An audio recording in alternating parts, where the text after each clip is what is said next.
Meaning of disequilibrium. Disequilibrium. Disequilibrium.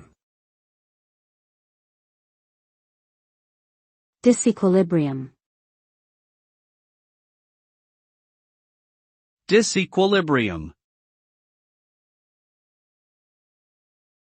Disequilibrium refers to a state of imbalance or instability in a system.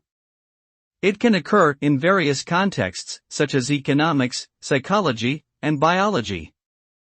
The result of disequilibrium is typically a disruption of the natural flow or functioning of the system, leading to unpredictable or undesirable outcomes. For example, in an economic context, disequilibrium may lead to inflation or recession, while in a psychological context, it may lead to mental health issues or social conflicts.